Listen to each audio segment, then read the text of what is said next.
These are fire. Bro, you work here? Whatever, kid. Take notes. Yo, I can go all pro in these. I can guard you and route you up. You sure about that? Not anymore. You fellas looking for a quarterback? The goal! Billy needs cleats. You're right, Billy. These do bring.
The committee will come to order. We welcome our USTR, Jamieson Greer here today for the annual hearing on the President's Trade Agenda. Members and the public have questions and concerns about recent tariff actions, and that's okay. We should think about tariff impacts and ask questions.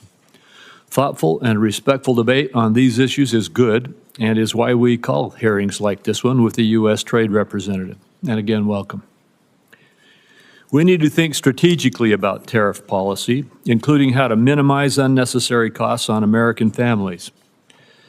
I also recognize that although it is easy to see the costs arising from tariffs, it's also far more difficult to assess the cost of denied market access opportunities. Tariffs can advance American interests in market access. In the first Trump administration, we saw tariffs used to stop France from imposing discriminatory digital service taxes.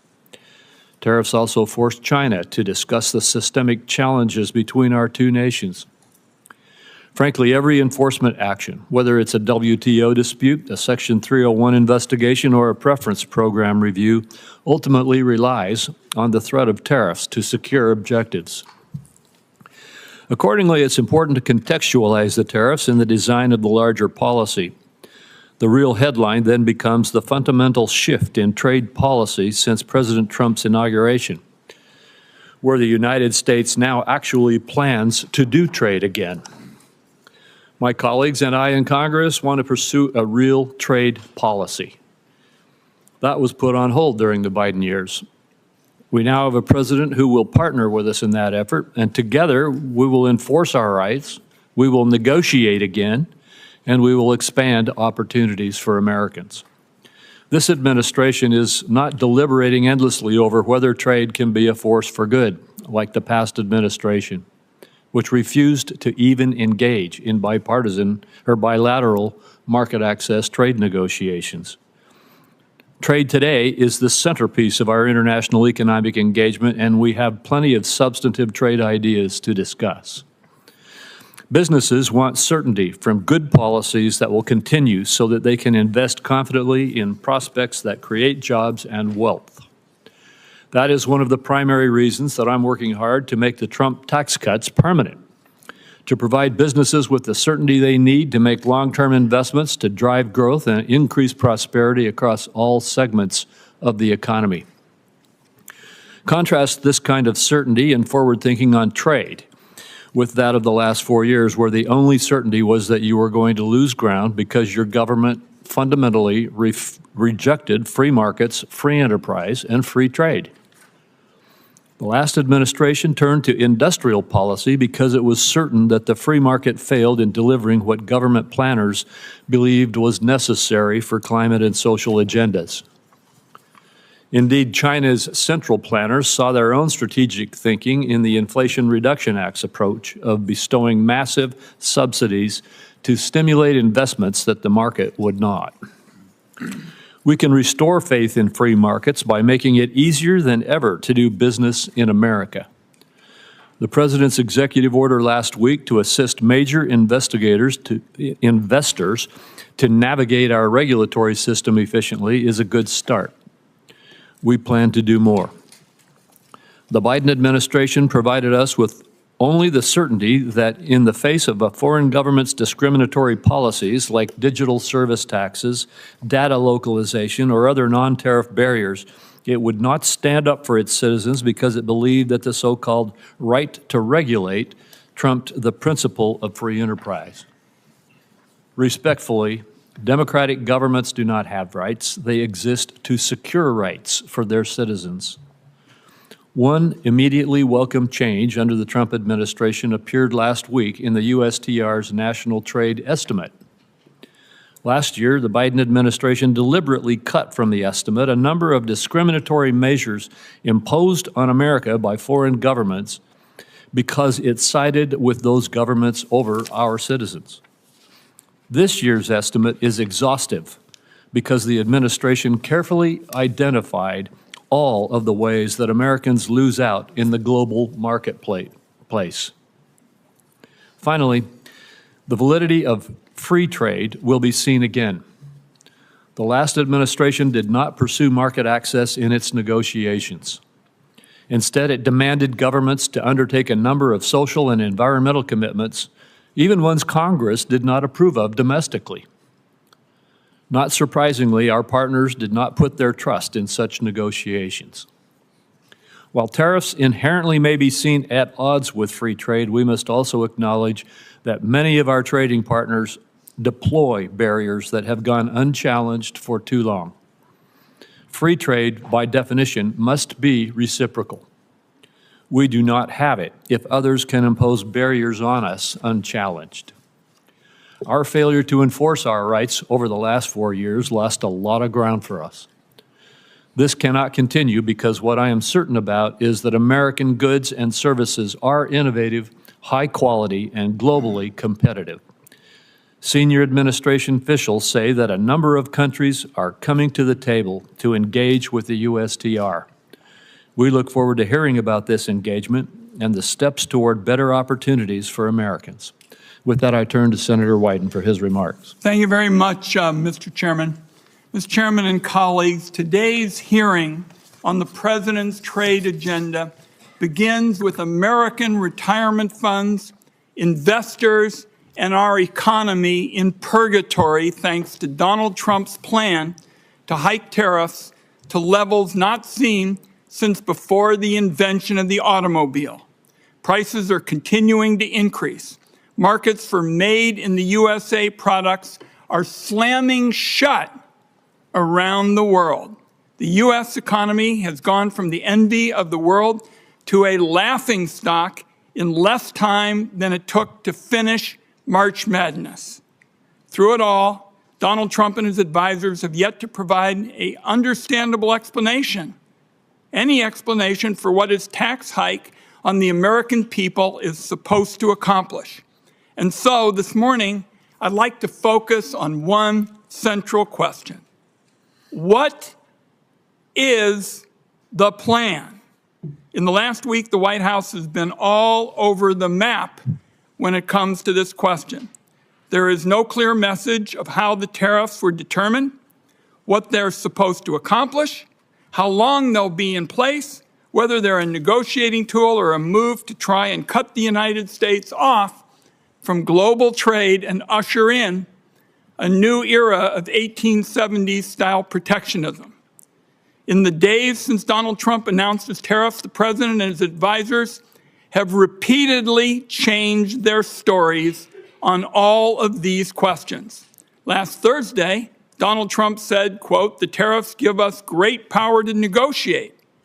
just after Secretary Lutnick and a top economic advisor told reporters the tariffs were not up for negotiation. Then the stories changed again on Sunday when the Secretary of Agriculture and the top White House economic advisor, Kevin Hassett, both said Trump's tariffs were bringing foreign countries to the table, hoping to negotiate new deals to cut tariffs. At nearly the same time, the Treasury Secretary was on TV Sunday saying the tariffs would remain in place for, quote, days and weeks. Asked if the tariffs were up for negotiation, the Commerce Secretary said Sunday, the tariffs are coming. He announced it, and he wasn't kidding. The tariffs are coming. And yesterday in the Oval Office, Donald Trump said there can be permanent tariffs and there can also be negotiations. So again, this morning, what we want to know is what is the plan? The stock market is up a bit this morning on yet another round of rumors that Donald Trump might not go through with his full barrage of tariffs. Yet this weekend, Donald Trump retweeted a post on Truth Social arguing that Trump is crashing our economy and markets on purpose as a strategy to lower interest rates. Is it possible that's the plan? Tank the economy so wealthy people can borrow money more cheaply? We know that billionaires like Howard Lutnick and semi-billionaires like Scott Bessent won't mind paying more for groceries or gas. It's a drop in the bucket for them. But for families, higher costs are going to get hurt. Higher costs are going to hurt. The nonpartisan Yale Budget Lab predicts the tariffs will cost families $3,800 in the first year alone. In Mr. Greer's confirmation hearing, he argued that economic security leads to strong national security. Our country is getting the opposite with these pointless tariffs. Destroying the foundations of our economy is not only disastrous for workers and families, it makes our people less safe. So you look at Stellantis, the auto company, laying off 900 workers in response to the tariffs. I talked to Pacific Northwest fruit growers who are being told no more American exports, and I hear from small businesses in Oregon that they'll have to pay more for the materials they use to make their products. And I worry that Americans will soon be poorer and face greater threats to our national security thanks to these Trump policies. Is that the plan? Colleagues, I'm going to close with this. The Trump aimless, chaotic tariff spree has proven beyond a doubt that Congress has given far too much of our constitutional power over international trade to the executive branch. It is time to take that power back. On a bipartisan vote, 51 senators sent that signal last week by stepping in and passing legislation to lift Trump's reckless tariffs on Canada. Well, now Donald Trump has slapped tariffs on about 180 countries, and this is a big unforced error that requires a big response. So let me close with this announcement. Today, I am proposing a new bipartisan privileged resolution to end the latest crop of global tariffs that are clobbering American families and small businesses. Members on both sides of the aisle ought to know that this is a call to action, and Congress must step in to rein this president on trade. Thank you, Mr. Chairman. Thank you, Senator Wyden. And Ambassador Greer, you may now make your statement. Thank you. Chairman Crapo, Ranking Member Wyden, and members of the committee, I appreciate you taking the time today for this hearing. Last Wednesday, President Trump declared a national emergency in response to the large and persistent trade deficit that has built up in recent years. This deficit is driven in part by non-reciprocal tariffs, trading barriers, and other economic policies pursued by our foreign trading partners. The situation is urgent. President Trump imposed tariffs to address this emergency, and these measures are aimed squarely at achieving reciprocity and reducing our massive trade deficit to reshore production in the United States. This national emergency declaration and tariff action is the most significant change in U.S. trade policy since we allowed China to join the World Trade Organization. The American working class, in particular, has suffered concentrated losses from the so-called China shock and other adverse effects of past trade policy and the conditions that give rise to this massive trade deficit. You've heard some of these numbers before. The United States has lost 5 million manufacturing jobs and 90,000 factories since 1994. President Biden left with a $1.2 trillion trade deficit in goods, the largest of any country in the history of the world. The United States' share of world manufacturing output declined from 2001 to last year. In the fourth quarter of 2024, U.S. manufacturing as a share of gross domestic product was the lowest it had been in 20 years. During COVID, we were unable to procure semiconductors to build our cars, or materials for pharmaceuticals and personal protective equipment. During World War II, we built nearly 9,000 ships. Last year, the United States built only 3 ocean-going vessels.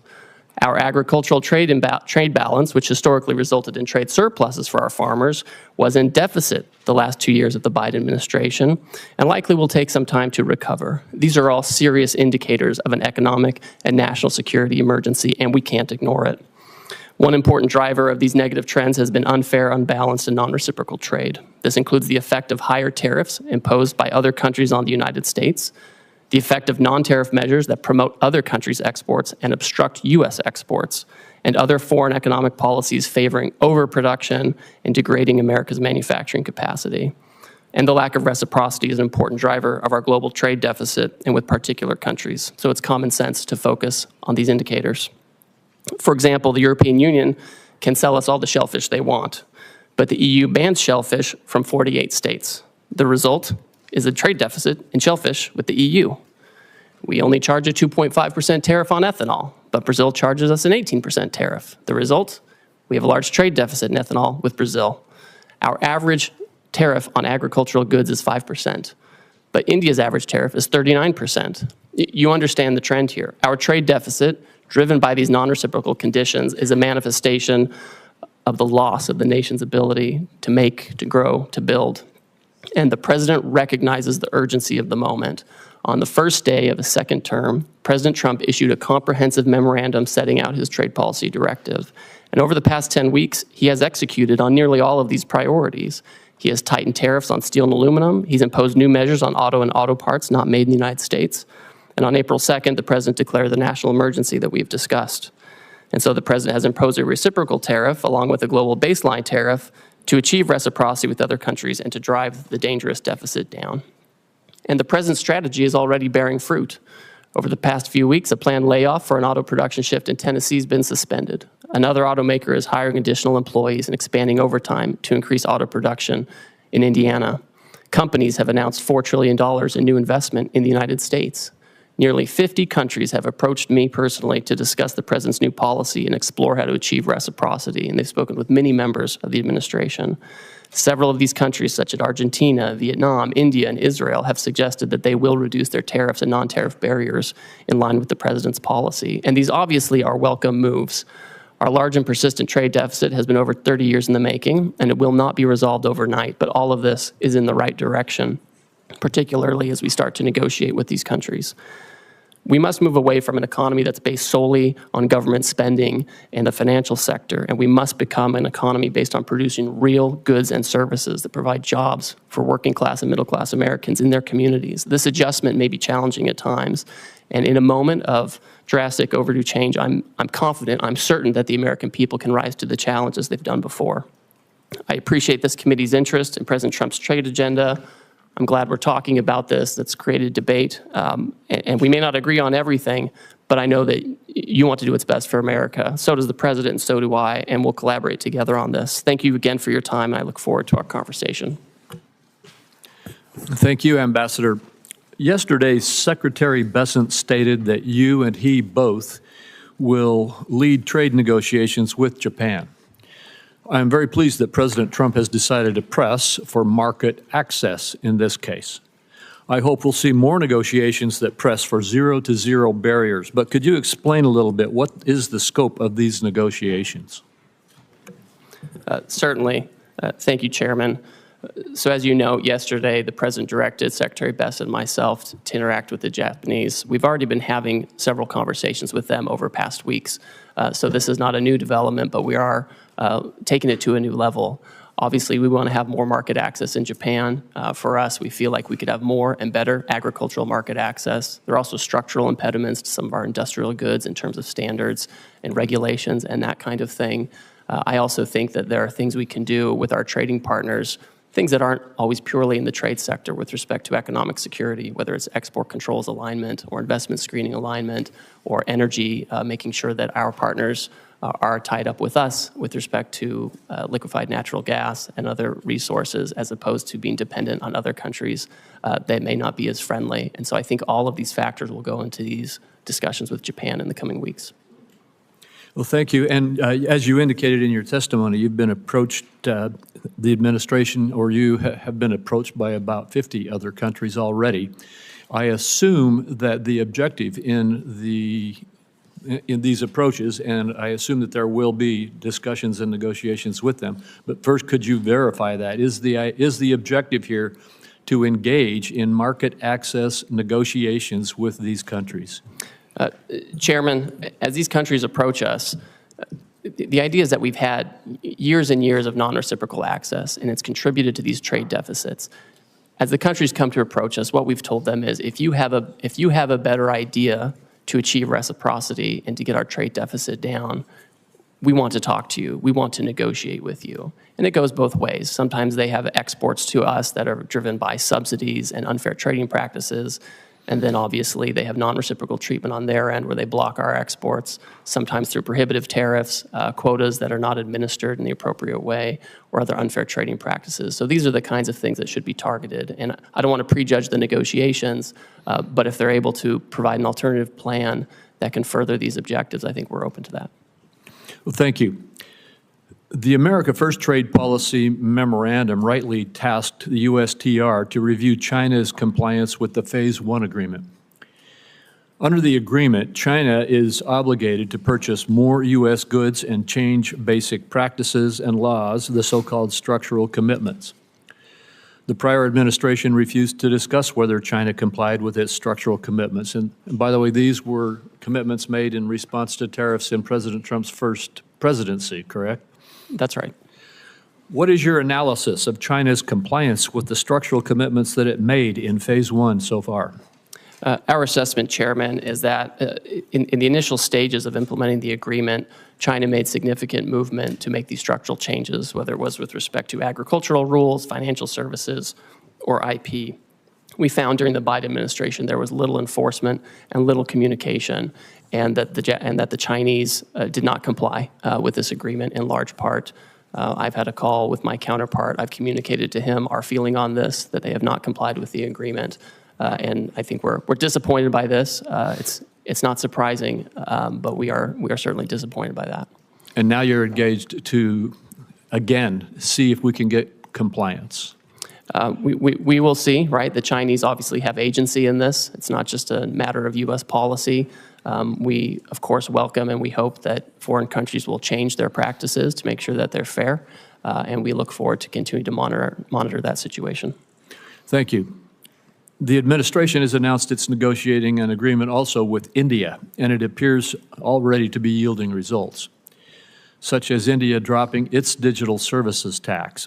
Although India has high tariffs, its non-tariff barriers are just as significant, if not more so. Will you try to include commitments on matters such as intellectual property, technical barriers to trade, and science-based agricultural rules to take on those barriers? Yes, and I have a standing call with my Indian counterpart to address these very issues. All right, thank you. Senator Wyden. Thank you. Thank you very much, Mr. Chairman. I saw at page 4 of your testimony, Mr. Greer, you said the president's strategy is already bearing fruit. Well, I can tell you for a lot of Oregonians who have 401ks that are being drained out, that's pretty rotten stuff. And you ought to realize how serious this is for the country. Now, everybody in the administration practically has a different story about the Trump tax hike. So I'm interested in knowing what the story is today. Will higher tariffs go into effect tomorrow as announced? Senator, yes, they're scheduled to go into effect. We are having negotiations with all kinds of countries at this time. The president's fixed in his purpose. The nature of the emergency that I discussed earlier is not something we can wait on anymore. So we will have the president's plan go into effect, and we're coupling that with immediate negotiations with our partners as they seek to... So it's not a question of something being scheduled. You're committing this morning that they're going to go into effect. This is what the president has said, Senator. For how many yes. countries? I understand it's over 50. That are negotiating with Yeah. us. We have about 50 that have come to speak with us, and I'm constantly talking to my counterparts. I have staff right now at USTR meeting with others, and we will have the tariffs in place. And if the other countries can come to an agreement on reciprocal trade, then that's something that the president can consider. I don't want to prejudge the negotiations or the president's decision, but that's what we're doing. Now, you've said you've been negotiating deals. Foreign countries have already retaliated against our farmers and ranchers and small businesses. How can you commit that negotiations are not just going to stop bleeding, but are actually going to open up markets that the Trump tariffs have closed off? So, Senator, we've already had many countries, many of our markets, explain that they are not going to retaliate against the United States. And in fact, Vietnam, for example, they've lowered their tariffs already on cherries. They've lowered them on almonds and apples, things I know are important to the Pacific Northwest. And this is exactly the right direction that we want to go in. I look forward to hearing from you what other kind of market access you want as we enter into these negotiations. What's the status of China? As you know, that's a big market for us in the Pacific Northwest. What's the status of discussions there? I don't see much progress. What I see is it looks like it's going to escalate and escalate some more and hurt our consumers and our small businesses in our part of the world. Well, Senator, unfortunately, China for many years seems to be choosing its own path on market access. Again, they have agency in this. They elected to announce retaliation. Other countries did not. Other countries signaled that they'd like to find a path forward on reciprocity. China has not said that, and we will see where that goes. I think we need to work with our closest friends to make sure that we have trading arrangements that work. And if the Chinese are open, we'll see what. But they haven't signaled that at all. So I don't think that's in the very near term with China. I just am concerned that there's no strategy at all. I'm committed. We understand in the Pacific Northwest what the stakes are. To have a smart, tough strategy. I don't see any strategy at all, and you really haven't said much about what the strategy is this morning. Senator, I appreciate your concern. I want to keep having a conversation with you about this, but I see a distinct difference between those countries who have come to us and they said, we understand your issues, we understand the deficit, we understand your desire for reciprocity, and we want to work with you on this. And the Chinese approach, which has been, we're going to retaliate. We're trying to remedy a situation. We're trying to remedy a situation that's persisted for many years. And it would be wonderful if the Chinese agreed with that and wanted to persist in, work with us on that. But that's not where they are. And the president has recognized this, and he wants to focus on other partners. Let's talk before my time is up about services. The United States is a services powerhouse, from travel and technology to finance and media. Our services industry account for nearly 80% of the U.S. GDP and 8 out of 10 American jobs. Other countries are responding to Trump's global tariffs by retaliating against American services. Can you explain how your tariff actions aren't putting our services exports at risk like so much of your trade policy? Senator and Chairman Crapo mentioned this. We had India already pull down a digital advertising tax that affected some of our most competitive tech companies. We're already in conversations with other countries that if they want to have reciprocal trade with us, that's something that we need to consider as well. And we expect them not to discriminate against our services companies. We have some of the most competitive in the world. I agree with you. And to me, that's part of this calculation. I wrapped up with the services question because it seems to me it's classic Donald Trump. Really good at talking about problems, even saying that there is some reason to go forward, identifying a problem, but pretty damn bad at fixing them. And there's going to be a whole lot of collateral damage in the process if you all continue with these trade policies in services and in other areas. Thank you, Mr. Chairman. Thank you, Senator Cornyn. Ambassador Greer, thank you for being here today. I know there's been a lot of discussion about tariffs, but would you just briefly discuss non-tariff barriers to trade? In other words, the barriers that countries put up to deny market access from U.S. exports into those countries that aren't tariffs per se. Yes, thank you, Senator. I have here in my hand a book that's become very popular in recent days. This is the National Trade Estimate on Foreign Trade Barriers, and the Office of the United States Trade Representative puts this together with input from civil society, unions, industry, business, small business. And this is 400 pages of all the non-tariff barriers that you're talking about. Just a few examples. India, huge trading partner, they restrict imports of ethanol for fuel use by using restrictive import licenses. These are the types of border measures that don't sound very sexy to talk about, and they don't make for a great soundbite, but these are the things that actually block our exports, where they have licensing regimes or they have fake science that they use to block our imports. Lynn, just one example that seems to me to make the point is that our friends in Australia basically have put up barriers to the export of beef from the United States. My state, Texas, happens to produce a lot of beef cattle, and Australia basically denies access to its huge market, but not as a result of tariffs so much as non-tariff barriers to trade. Could you speak to that? Yes, Senator, and it's always surprising because we have a free trade agreement with Australia, and we would expect that we would have fair and reciprocal trade. Last year, I think we imported about $3 billion worth of Australian beef, and we exported $0 of American beef to Australia. And it's not just beef. Australia also blocks on species, fake science grounds, the export of fresh and frozen U.S. pork. So it's incredible that they do this. We have zero exports of the fresh and frozen U.S. pork to Australia.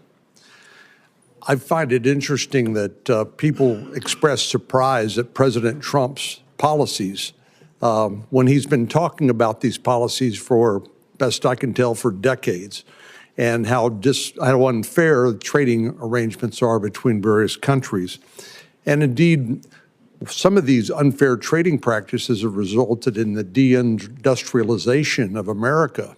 We've exported manufacturing to Asia and particularly China and other countries that now appear to be willing to hold us hostage to those supply chains.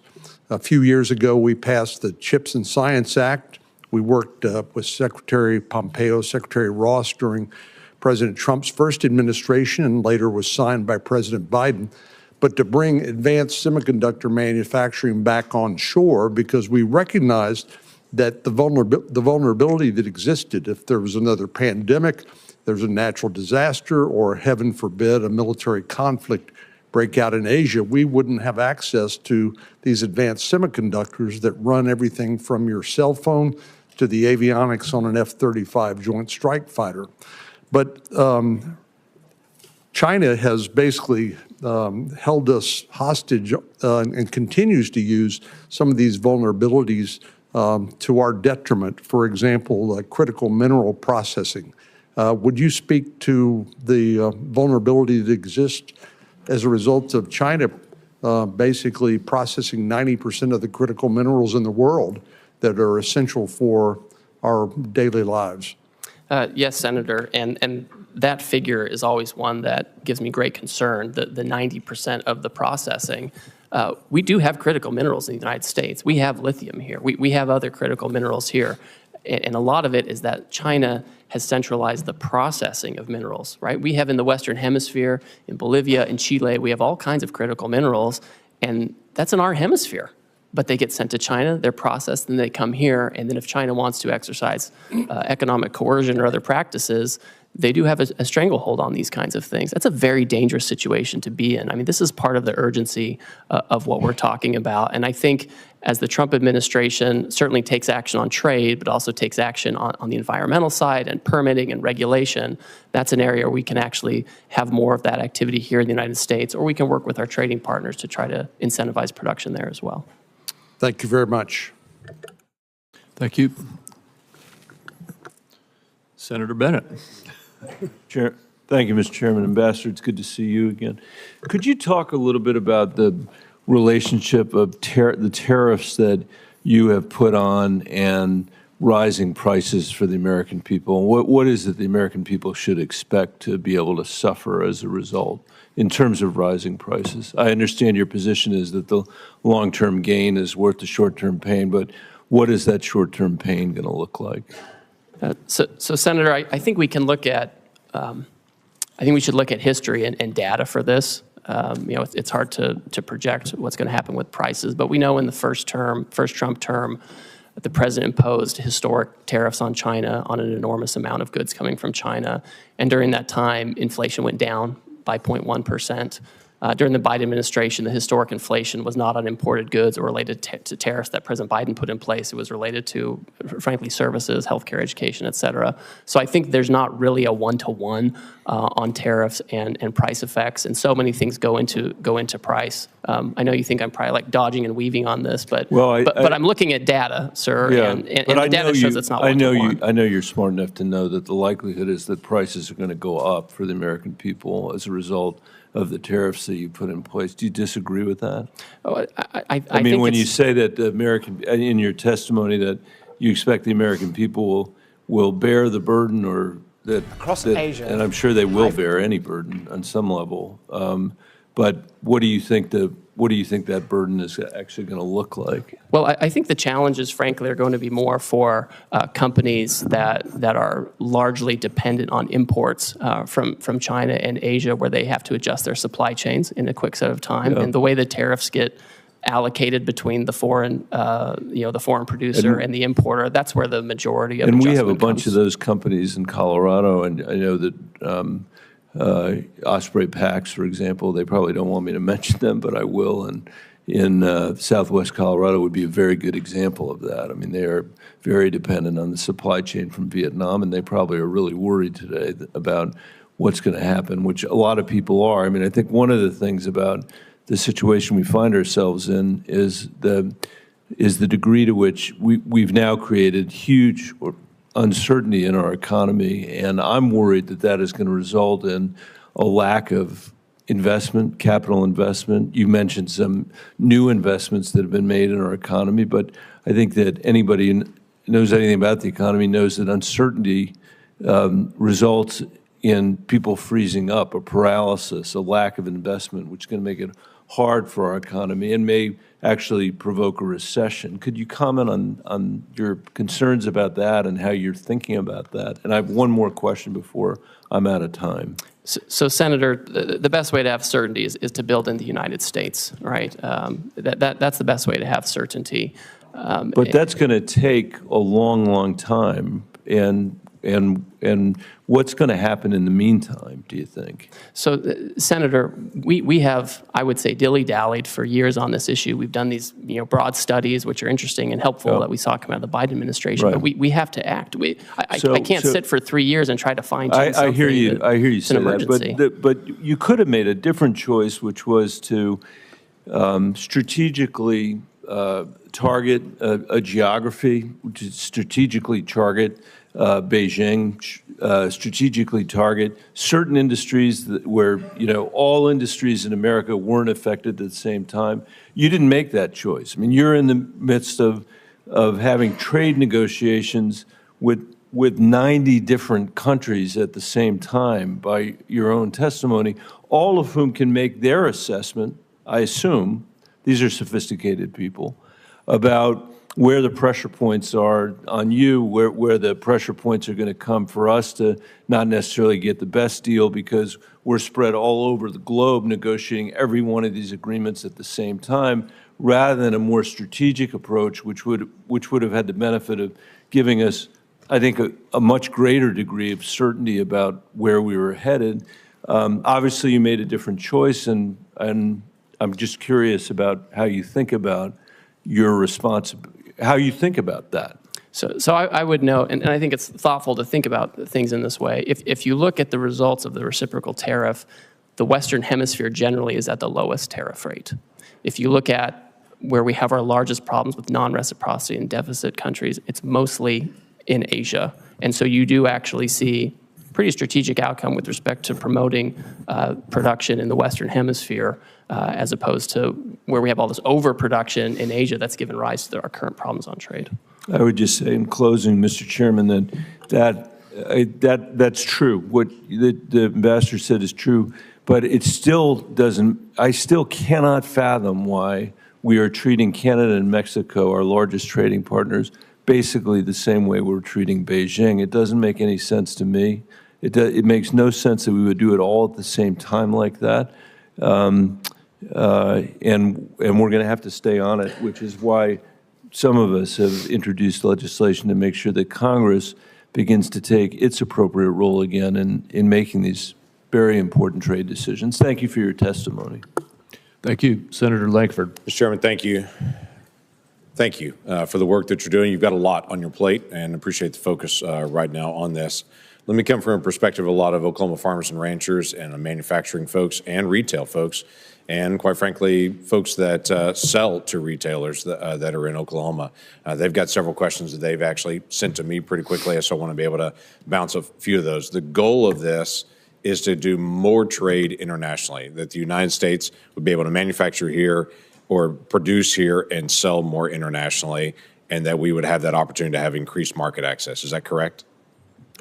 So, Senator, I think that's accurate, because when we're trying to get down a deficit and have more production here, necessarily part of it is making sure we're not getting too many imports that are driven by unfair trade practices, but also promoting our exports overseas. So then right now there's a lot of negotiations going on. There was a lot of questions for several days whether we're negotiating or not negotiating. I'm hearing from you pretty clearly today. We are open to negotiate. We're trying to be able to establish better trade agreements to be able to move forward.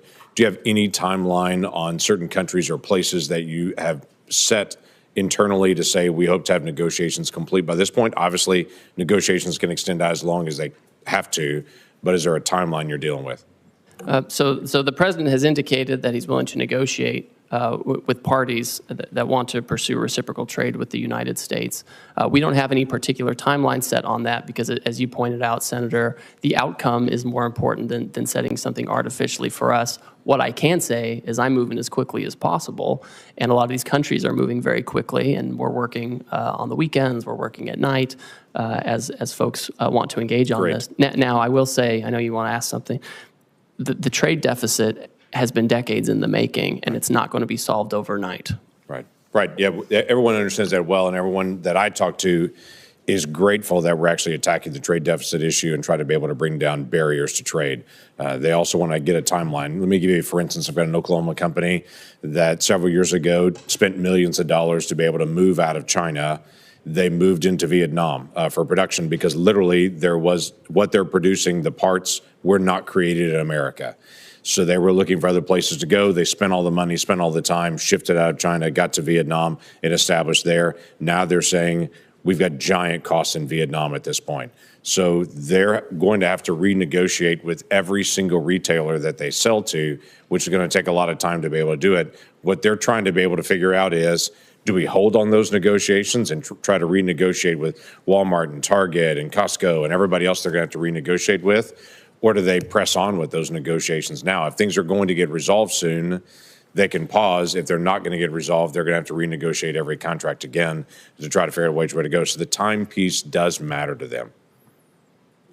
Senator, I understand completely. And Vietnam is one of those countries that understands that it is, frankly, one of the major targets of this action, because their trade surplus with us is so lopsided. I think it's every $15 they export to us, we send them $1, and they remain closed to our exports where we can be competitive, agriculture, et cetera. But they've come to the table with an offer, right? We didn't go out and say, please come talk to us. They beat down our door and they want to talk about it. I don't anticipate that we're ever going to have equal trade with Vietnam. We're a much larger economy than they are, but bringing down the trade barriers would be helpful so that they would accept American products to be sold there. I think that's beneficial, but most countries in the world are never going to buy as much as we're purchasing because we just purchase a lot more from there. Another issue has come up about garment manufacturing. Obviously, this is a challenge. We'll have different pieces that are bought from different countries. We don't have a lot of garment manufacturing here in the United States. For those garment manufacturers that are here and for others, some in Oklahoma, they're asking me about exclusions and exceptions and how this is going to be handled to say, we can't buy it in America. This is the only place that's actually manufacturing it. I know long-term, the hope is to be able to have a more diversified, but in the short term, they don't have another option. How do you plan to handle that? Senator, the president has been clear with me and with others that he does not intend to have exclusions and exemptions, especially given the nature of the action. If you have Swiss cheese in the action, it can undermine the overall point, which is to get rid of the deficit, achieve reciprocity. To my point earlier to Mr. Bennett, the Western Hemisphere countries have a much lower tariff than many of the Asian countries, and I've heard from textile manufacturers for many years that they would love to have a situation where Western Hemisphere textile and garment manufacturing is more competitive, and maybe we're setting up the conditions for that. So in the short term, there's no exemptions that are coming on it. So for companies that are currently buying from Asia at this point, whether it be for textiles, whatever it may be, the goal is to be able to push them out of Asia into the Western Hemisphere, or where do they need to go at this point? Well, the president has been clear, again, that he's not doing exemptions or exceptions in the near term. My own sense is, given the tariff differentials between Asia and Western Hemisphere, I think people can start making decisions based on that. Senator Whitehouse. Thanks, Ambassador Greer, for being here. Just to sort of frame our conversation, tell me what a negative externality is. This is something you and I like to talk about. Yes, we do. This is a situation where you have a foreign country where perhaps they have actions such as poor environmental regimes or lax labor laws, and they don't bear the cost of that. Instead, they send their goods that are the product of these processes where they have lax regulatory regimes. They send it here, and we end up bearing this. They externalize these negative externalities to us, and we have to bear it, and our workers have to bear it, and we don't compete on a level playing field. So two things are wrong with this. One, the customary negative externality is pollution. And to the extent, for instance, on an issue I've done a lot of work on in bipartisan fashion, plastic in our oceans. Now it's in our drinking water, it's in breast milk. I mean, we've really gone down a very weird pathway with respect to plastics. If China, for instance, is responsible for dumping 60 or 70% of the plastics into the Pacific, then that's a harm to us, correct? Yes, I agree. Because it's a commons, the ocean, and we suffer from that. And then if the Chinese company is exporting their goods to the U.S., and that Chinese company has a lower cost for its product because it doesn't have proper pollution control with respect to plastic, and the U.S. company does, then that's an unfair trade imbalance, correct? Yes, I agree with that. So two things are wrong when we get into this situation of foreign countries allowing pollution that our companies pay to prevent. That's right. And that's an appropriate place for tariffs to be deployed to offset that trade imbalance and help protect the commons from this particular tragedy, correct? I think trade action can be appropriate, and when the president announced his reciprocal tariff regime last Wednesday, he specifically referred to pollution by other countries in his speech. You may not have listened to it, but you may want to go back and listen to that part, because that's very true, and I agree with you. Well, it might be the only place in which the administration shows the slightest interest in pollution, so good for that. The issue of plastics is, I think, a pretty significant one. Again, there's been a lot of bipartisan interest. I even went up to the Oval Office during Trump 1 to have one of my bills signed by the president, and he gave a very animated riff on Asian countries polluting our beautiful oceans and how it comes ashore very often in Alaska by the ton along their beaches. So I hope this is an area we can continue to work together. And in particular, I hope that you'll sit down with me and Senator Cassidy on legislation that we are working on. Will you give us that meeting? Senator, I'll take any meeting with you that you would like to talk about this issue. And I'd like to Well, also let we'll you sit down with Senator Cassidy's team and have a conversation there. The other thing I wanted to flag for you is that you pretty well successfully deflected all of Senator Bennett's questions about what the immediate impact looks like in the short-term pain for the long-term gain. I just want to flag for you one issue that is very important to me. Rhode Island is a small business state, right? We don't have a whole lot of big mega corporations there who can balance things and move things around. Canada is our largest trading partner. We have companies who fill an important niche in the global supply chain, and particularly in American companies' supply chains, because they get something from Canada, or let's say China, could be, but Canada's our major trading partner, and they process that thing, and then they put it into the supply chain for the larger corporate entities. That's their business. That's all they've got.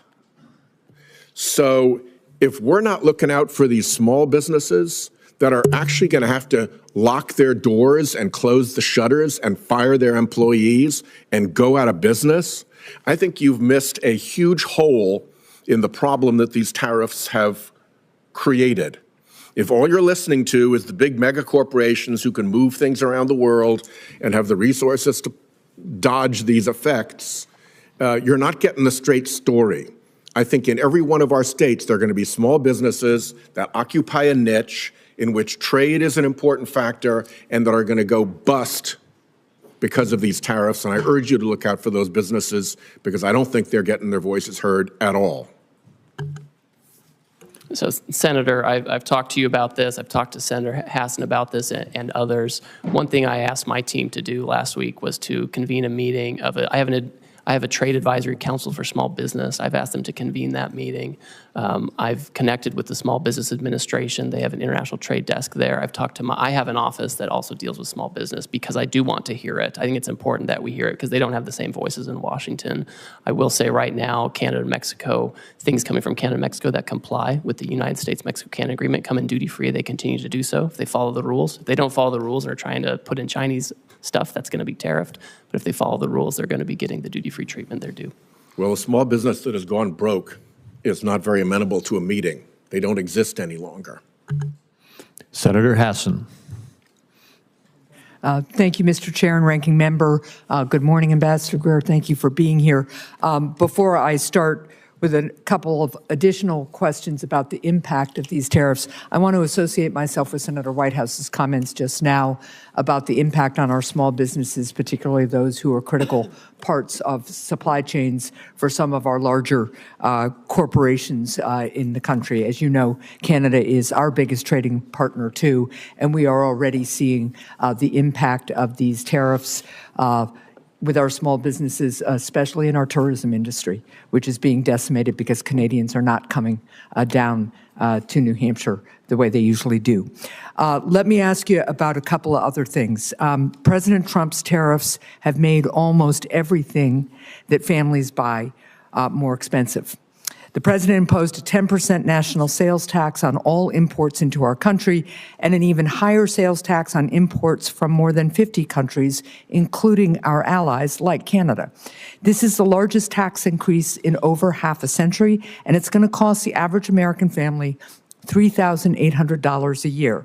Their morning cup of coffee will cost more, so will new shoes for their kids, and so will fresh fruit. So my question to you, Ambassador, is how much revenue from the president's national sales tax will be used to give tax breaks to billionaires?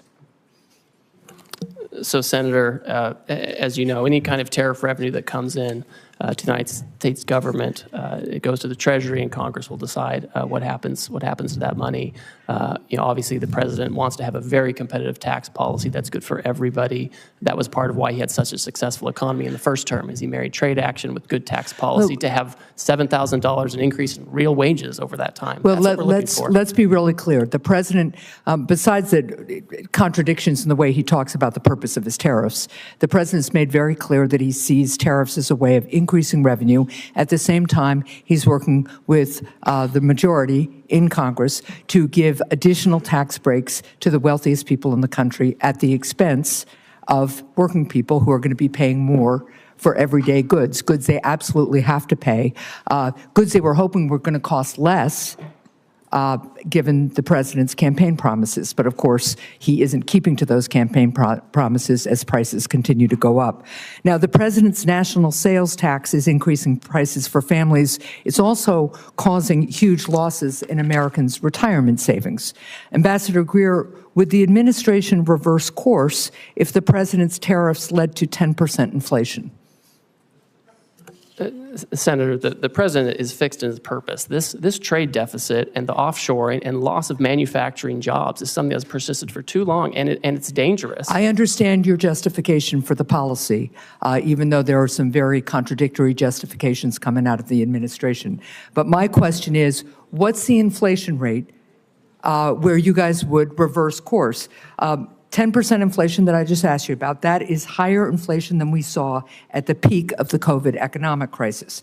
But you aren't going to say here today that you would reverse course even if you created inflation as high as we had at the peak of the COVID economic crisis. I think the most serious inflation we saw was during the Biden administration. When we did tariffs in the first term, inflation went down. I just don't. It's not going to be a one-to-one. Inflation about how much money you're putting into the supply. Well, let's just be really clear that the Trump administration is here today to say that even if inflation hits Americans' pocketbooks at 10% because of these tariffs, then the Trump administration is still going to go charging ahead. So, Ambassador, would the administration reverse course if the president's tariffs caused a 50% stock market crash, which would hurt Americans' retirement savings even more than they've been hurt in the last 10 days or so?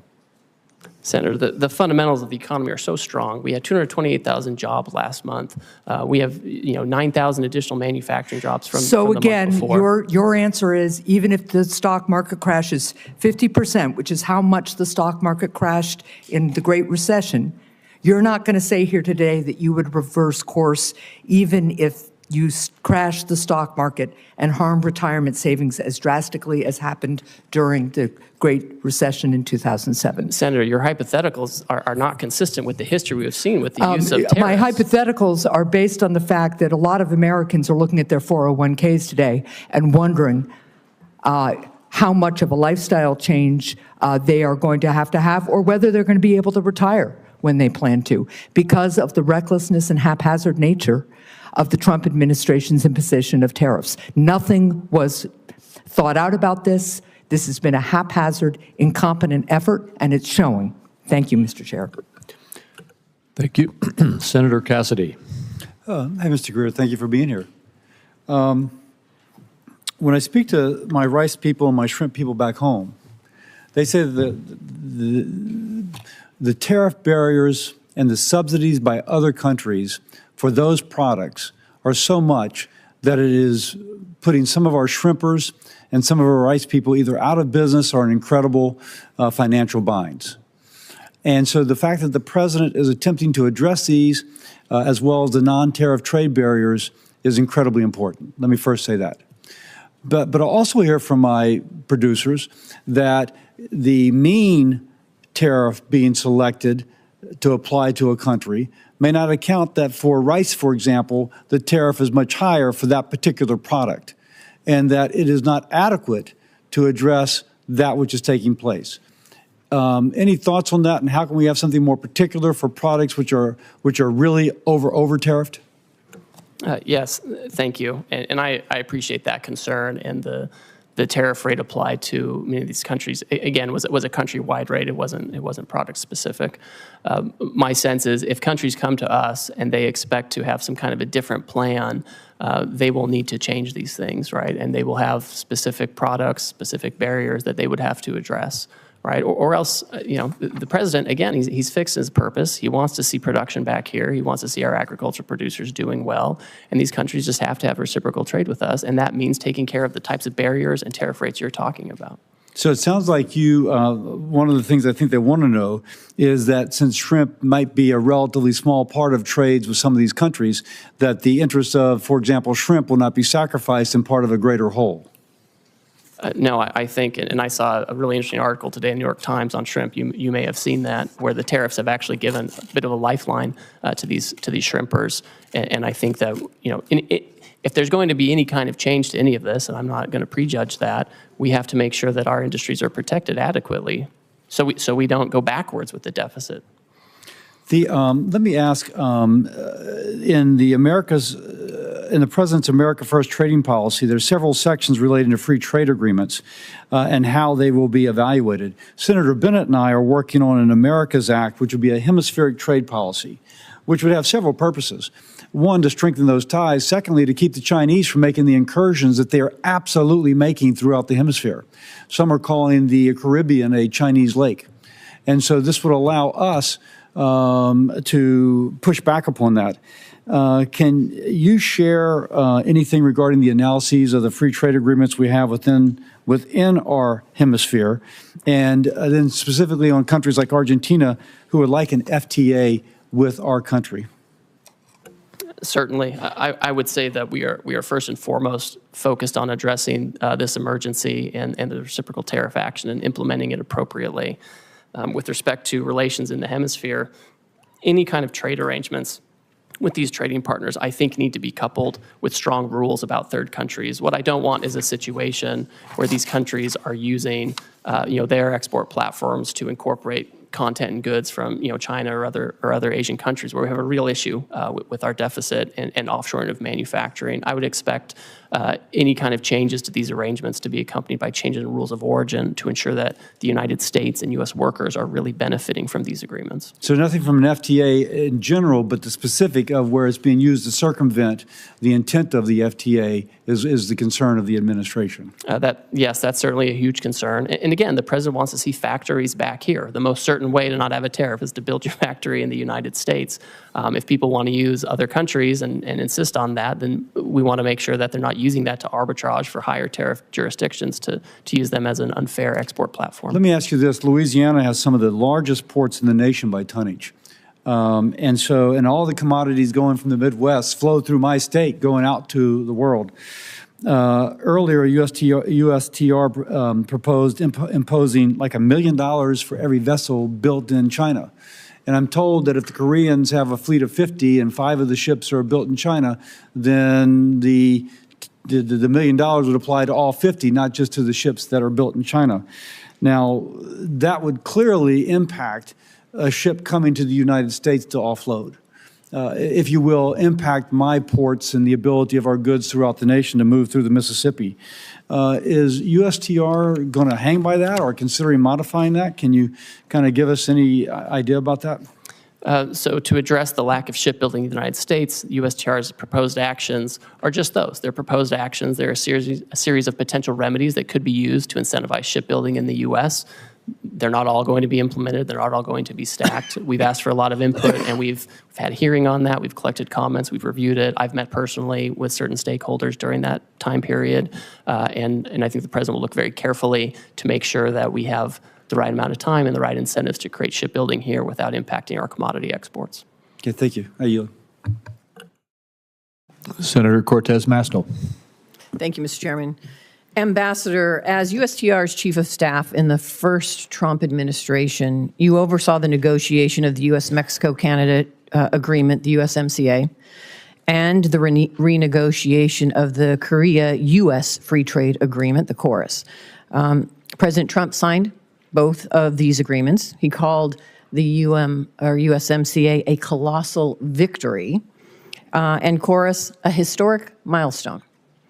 And yet, with President Trump's new blanket tariffs, he is ripping up these agreements with our allies that we negotiated with.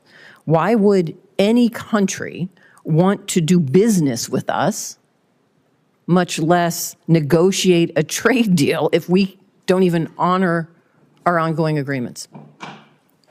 So, Senator, we are the consumer of last resort. These countries have to sell here. They have, many of them, especially in Asia, have built their entire economies around exporting to us. They're very dependent on it, and that's part of why we have this huge trade deficit.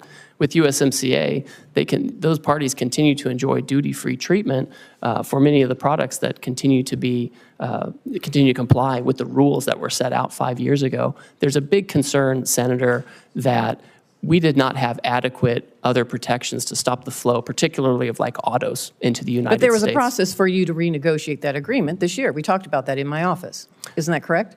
That's correct. And it wasn't to do these blanket tariffs, correct? What So we have let to me- address is an emergency, no, Senator. That's true.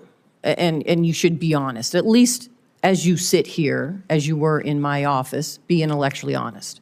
Now, let me just ask this, because this is also true, and I so appreciate my Senator Langford asking this. Time matters.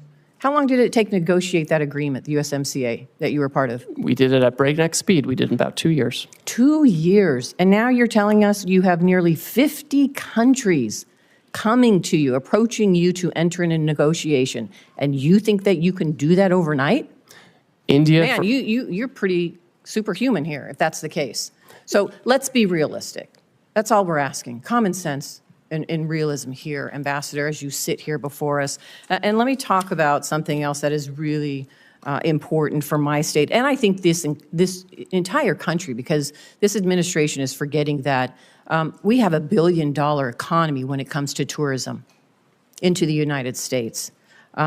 People know Las Vegas. My state is Nevada. We rely on tourism to our state, and now we're seeing an impact because of these tariffs, not just from Canada, but I am hearing from so many that are in the tourism and kind of leisure industry. We are seeing impacts because now this $1 billion industry of international tourism is having an impact on our economy. And this is a service industry.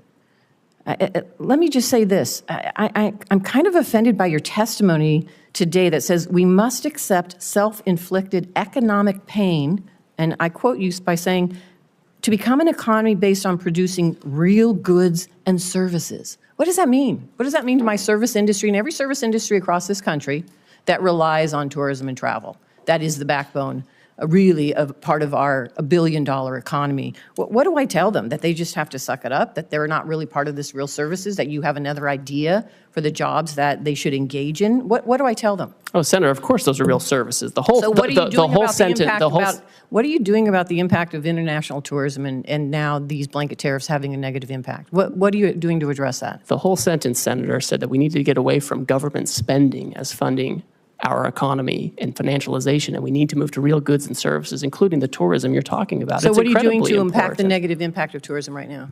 Well, one thing I'll say is we can't have the status quo, right? I keep hearing that we should have, essentially what I'm hearing is we should have the status quo. We should keep the $1.2 trillion trade deficit that Biden left us with. I'm asking you, and I don't think that's adequate. What are you doing in this administration to address now the impact that you're having with these blanket tariffs, not targeted tariffs, blanket tariffs, on international tourism that is a big impact to our economy? What are you doing to address that?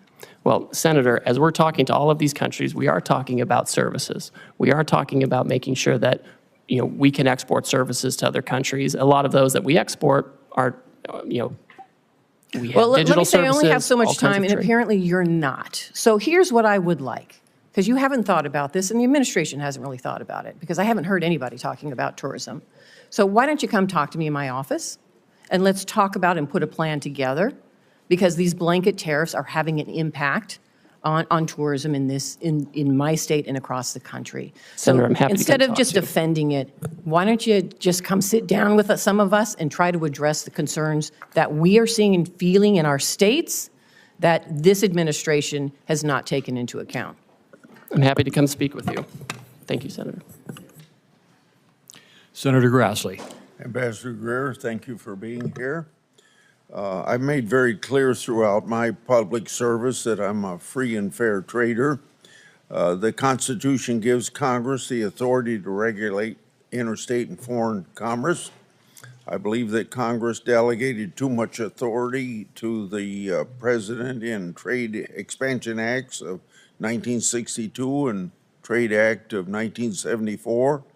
That said, I support President Trump's agenda to lower tariffs and non-tariff barriers other countries impose on American goods. I support President Trump's agenda to get a better deal from China and other countries for our farmers and manufacturers. In fact, even back in 2003, I sent a letter to the Chinese Minister of Commerce at that time pointing out China's failure to live up to its WTO obligations. And then I went further in 2018 when I was on Senator Daines' CODEL. I told top Chinese leaders I made a mistake supporting China in the WTO. That's why during the first Trump administration, I was supportive of President's agenda to get fair trade with China. At the time, I raised alarm bells when tariffs are used. We all know agriculture is usually the first place of retaliation. In response to Chinese retaliation to tariffs, the first Trump administration set up the Market Facilitation Program for farmers, which gave direct payments to farmers affected by the tariffs. This helped farmers weather the short-term impact of trade retaliation, but as you know, farmers still overwhelmingly want to get their money from the marketplace and not from a government check. So far in this administration, we've seen even more sweeping tariffs, with some countries already retaliating agriculture, including China. I have been very vocal in my wait and see approach to these tariffs because I believe President Trump and you, Mr. Ambassador, are using them to get fair trade for Americans with many countries. If that's not the case, level with me. So to help farmers in the meantime, instead of relying on payments from the government, I'm going to give a suggestion that you don't have much to do with, but the administration could move very quickly to increase RVOs on the renewable fuel standards so that farmers get more robust domestic markets for their crops. And one place to start would be where the Biden administration came up short with RVOs, only 3 1/10 billion over a 3-year period of time on biodiesel. To make that 5.3 as far as you can see into the future. That would very dramatically increase soybean prices. So my question to you is, in the medium to the long term, do you plan to turn these tariffs into trade deals to reduce tariffs and non-tariff barriers? I support that. On the other hand, if the purpose is to stall on negotiations in order to keep tariffs high for the sole purpose of feeding the U.S. Treasury, I oppose that. So is this administration for trade reciprocity or for Treasury replenishment? Senator, thank you, and thank you for your years of service on the trade space, and you're one of the deans in this area. It's important to understand the sense of the emergency that we're facing and urgency with the need to reshore and do manufacturing here. It's incredibly important to the president. Yesterday, he stated very clearly that he is happy to engage in negotiations immediately with countries that believe that they can help us reduce our deficit and get rid of the non-tariff barriers and the tariffs that affect that. I think the answer, Senator, is it's going to be country by country. There are going to be some countries where they're not able to address their non-tariff barriers or their tariffs or the deficit fully, and there will be others who I think will be able to do that, and where the president will have the option of making a deal with them. So we're certainly seeking reciprocity. Now, if we have the tariff on a country, there's obviously going to be a revenue effect, but we need to reshore manufacturing, we need to get rid of our agricultural deficit, and we need to make sure that if countries are going to trade with us, it has to be on a reciprocal basis. Senator Cantwell. Thank you, Mr. Chairman. Ambassador Greer, good to see you. You and I have had many conversations about trade. I think my question this morning, though, starts with the consultation that Congress deserves on trade issues from the trade ambassador. And what did the Trump administration do to prepare us, to communicate with us, to tell us about findings as it relates to these emergency orders by the president? Thank you, Senator. As you know, I find consultation requirements very important, and not just as a requirement, just a matter of good practice. Our staff, the USTR staff, in the past 2 months that we've been in office, have had over 200 formal engagements with staff on the Hill, obviously here in the Senate, also in the House. The day of the reciprocal trade announcement, we had our staff also up here briefing your staff. And we also had the president issue very publicly his America First trade policy memorandum, which specifically said that he was going to look into the trade deficit and the possibilities of tariffs. So we've wreaked havoc on the economy by having one of the largest drops of the market. We have people's 401 in panic. We have retail organizations like the Retail Industry, National Retail Federation, American Apparel Industry, Outdoor Association, Consumer Technology, Computer Communications Industry, Main Street Alliance, Small Business Majority, all anxious, asking us to do something. And you're saying, well, some people passed some notes to staff. What the requirement is, and this is where I believe the president has misconstructed and actually exploited this authority, is not communicated to us, nor these interest groups that are now panicked over the effect of tariffs.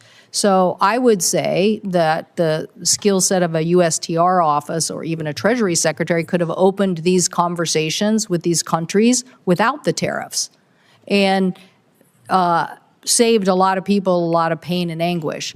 I worry that this trust issue, because I have a different worldview, that we should be building alliances as a way to counter China, that the alliance building process now will become harder, and people are going to wonder, well, is the United States going to pull another fast one again and just wreak havoc, when in reality, countering China with a tech NATO or something like that is a more powerful tool. Do you have a comment about that? I do, and I think we need to be we do need to be thoughtful about this.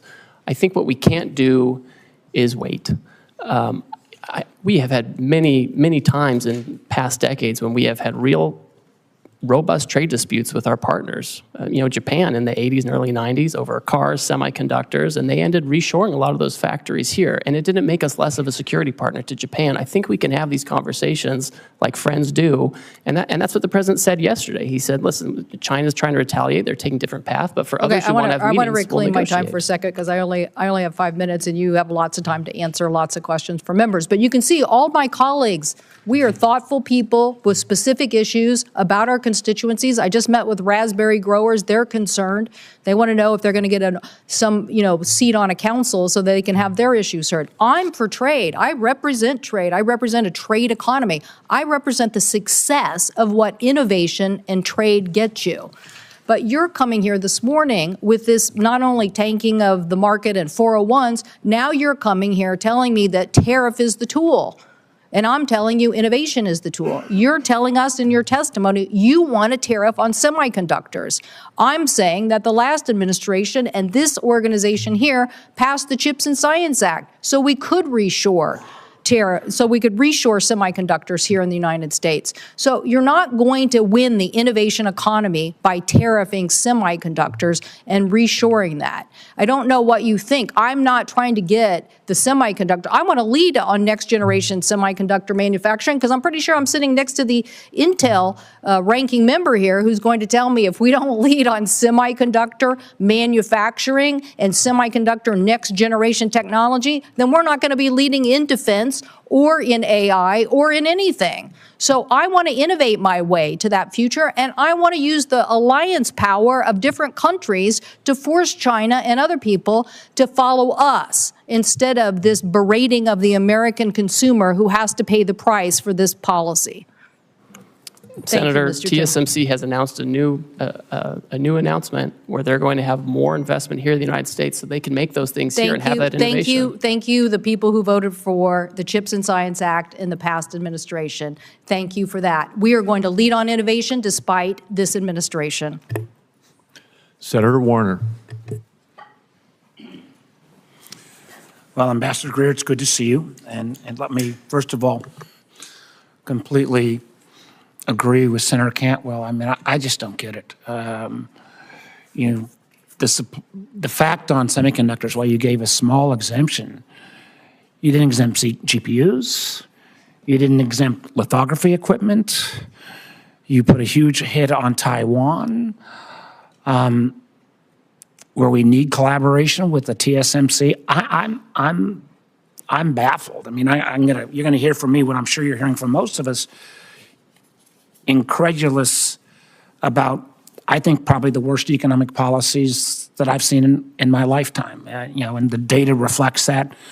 A global tariff of 10 to 50%, on almost every worldwide country. Although, I will note from my Republican colleagues, you'll be probably glad to know that Russia didn't get a tariff increase. I believe that when all these global tariffs go into effect, I think most of them as of midnight tonight, tariff rate will be approximately 23%, highest since 1909. I believe that'll translate into the largest tax increase since 1968. We've seen the numbers of about $4,000 per family cost.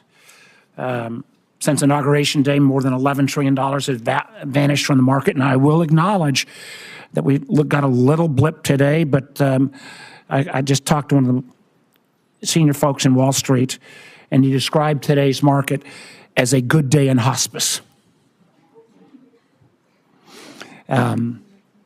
I wouldn't use his name because, there are no good days in hospice, but that's kind of how I feel. And again, I know you guys are supposed to know more than all of Wall Street, but when every firm says, we're going to see increased chance of recession, and I've met you, Ambassador Greer.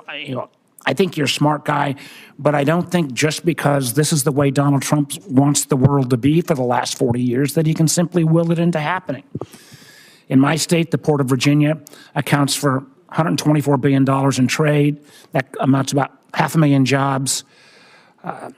Those are all up for grabs now. We got 800,000 small businesses in Virginia. These tariffs are going to wallop them. I had last week a guy in from a local brewery in Alexandria. The owner's name is Bill. He's got a triple whammy. He gets his Pilsner from Canada. He gets his bottle caps from Mexico. He gets his kegs from Germany. So already, even in advance of these all kicking in at midnight tonight, he's laid off 10% of his staff. Even if the president flips on all this, he's not bringing folks back. I mean, candidly, I had another guy in from who makes bourbon and sells a lot to Canada. He thinks it'll be a cold day in hell before the Canadians start buying American bourbon again, simply because our trust relationship has been broken. So I guess the first question I want to give, I'm trying to figure out what would be a question that maybe folks haven't asked. Let me ask you on this one. Australia is one of our strongest allies.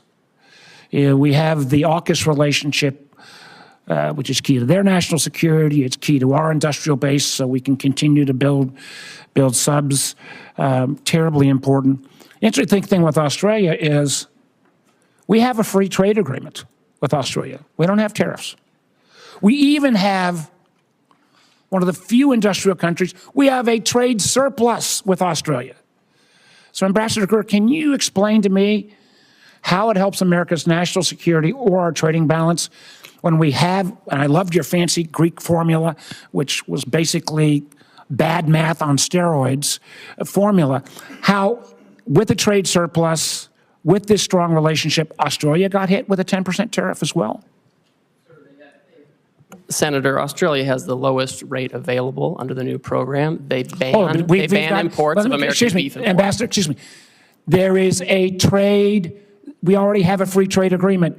We have a trade surplus. So getting the least bad, why did they get whacked in the first place? We're addressing the $1.2 trillion deficit, the largest in human history that President Biden left us with. We should be running up the score in Australia. Ambassador Greer, answer the question on Australia. They ban our beef. We have a trade surplus with Australia. We have a free trade agreement. Why? They are a incredibly important national security partner. Why were they whacked with a tariff? Senator, despite the agreement, they ban our beef, they ban our pork, they're getting ready to impose measures on our digital companies. It's incredible. With your Greek letter formula, the fact that we have a trade surplus. We have a global tariff on everyone. We're trying to address the $1.2 trillion deficit that Biden left us with. I think that answer, sir, you're a much smarter person than that answer.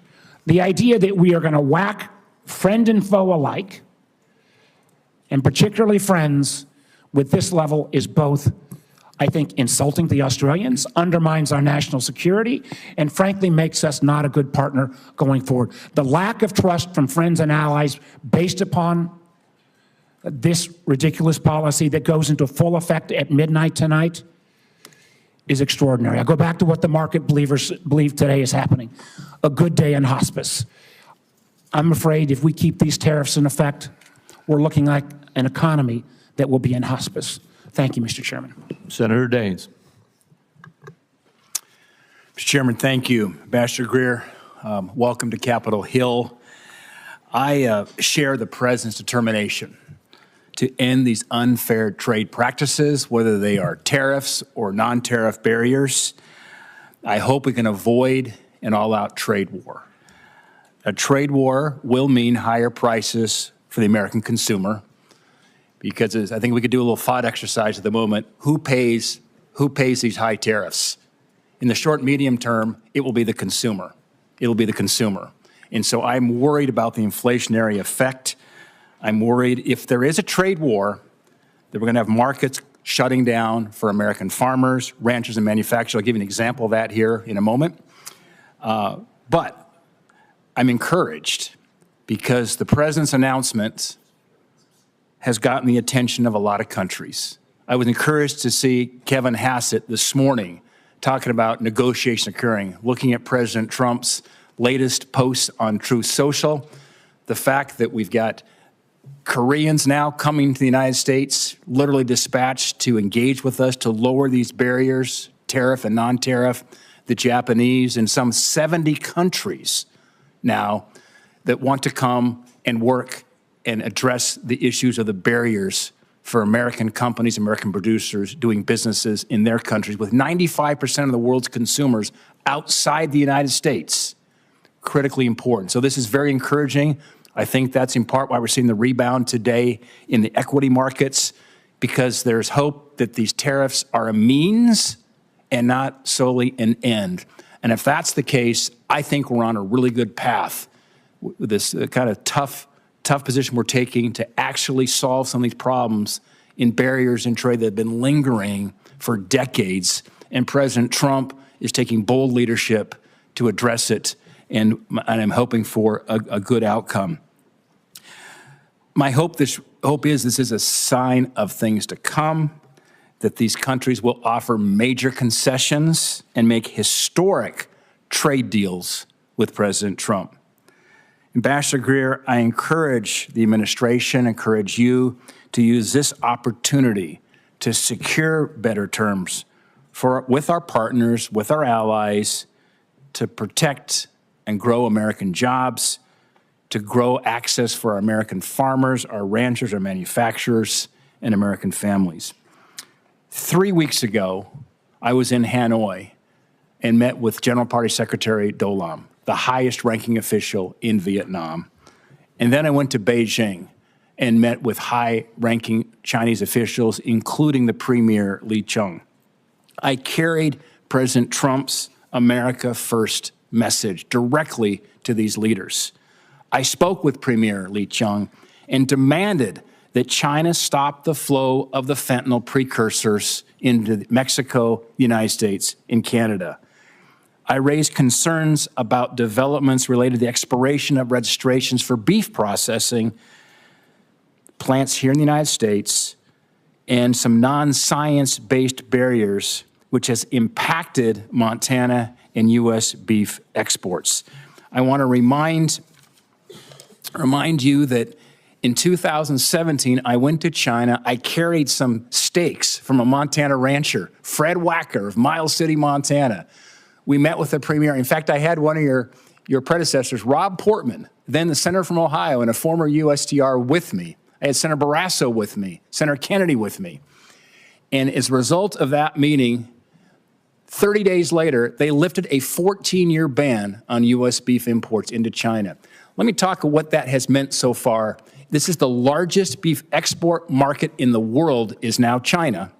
For U.S. producers of beef, in 2021, we shipped $1.6 billion of beef. Keep in mind, the 2017 number was $31 million.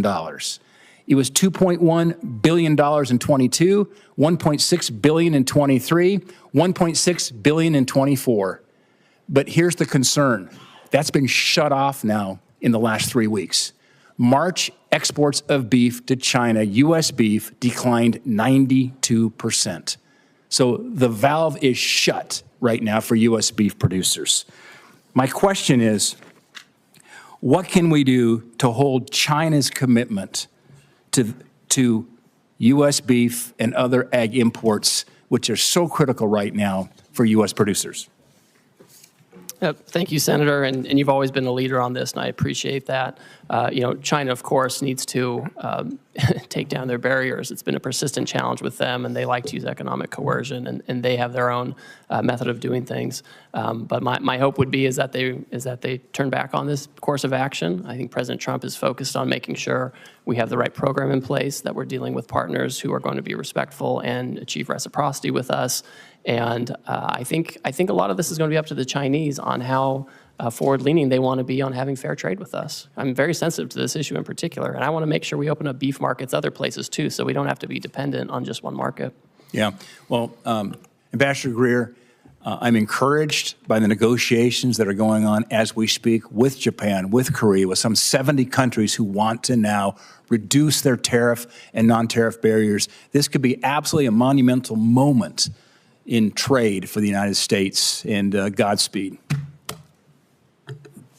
Thank my colleague. Next is Senator Young. Good to have you here, Ambassador Greer, and let me just begin by commending you. You've been very accessible as we've tried to get some clarity on exactly trade policy and where we're headed and how we expect counterparties to move and all the rest. You returned my phone call immediately, and your team's been in touch with mine, and so just that speaks very well of you and the Trump administration, because this is creating some anxiety.